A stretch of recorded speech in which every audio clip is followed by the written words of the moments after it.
कंगना रनौत, यह नाम बिहार की राजनीति में तब आया जब लोकसभा चुनाव खत्म हुए और दिल्ली में एनडीए की मीटिंग हुई। तब कंगना रनौत और चिराग पासवान की बॉन्डिंग पूरे बिहार ने देखी। तभी से कंगना रनौत और चिराग पासवान की चर्चाएं होने लगी। वैसे अगर देखा जाए तो देश की राजनीति में जितनी चर्चा चिराग पासवान की होती है, उतनी ही चर्चा कंगना रनौत की भी होती है।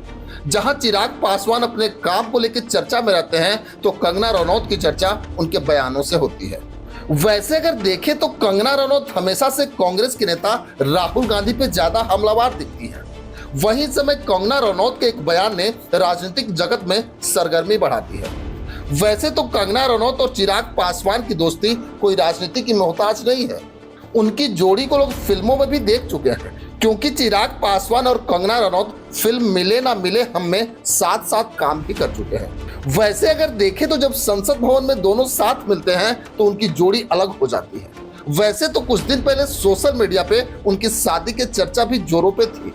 वहीं एक मीडिया इंटरव्यू में चिराग पासवान के जीजा और जमुई सांसद अरुण भारती ने यह भी कहा कि अगर कंगना रनौत की तरफ से शादी का प्रस्ताव आता है तो इस पे हम विचार जरूर करेंगे। लेकिन फिलहाल कंगना रनौत के एक बयान से राजनीति पूरी तरह से गर्म है। मैं आपको बता दूं कि समाजवादी पार्टी से राज्यसभा सांसद रामजीलाल सुमन ने राणा सांगा पे विवादित बयान दिया। उसके बाद से देश भर में हंगामा भी बचा है। कंगना रनौत ने यहां तक कहा कि राणा सांगा संपूर्ण भारतवर्ष के लिए स्वाभिमान और स्वतंत्रता के प्रतीक है।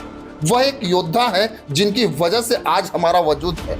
महाराणा प्रताप जी खुद कहते थे कि राणा सांगा उनकी प्रेरणा रहे हैं। क्षत्रिय समाज के लिए राणा सांगा बहुत बड़ी धरोहर है। देश में इस तरह की भावना लाना, क्रोध लाना, बंटवारे की भावना लाना गलत है।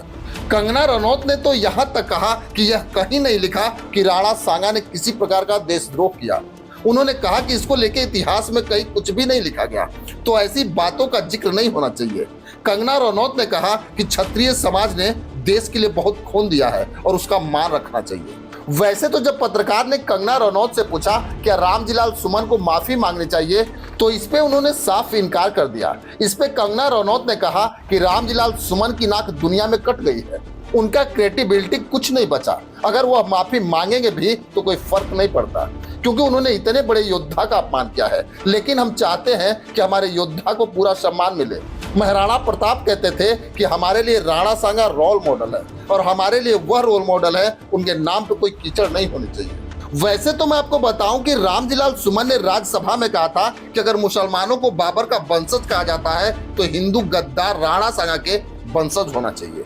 उन्होंने कहा था कि अगर हम बाबर की आलोचना करते हैं तो हमें राणा सांगा की भी आलोचना करनी चाहिए।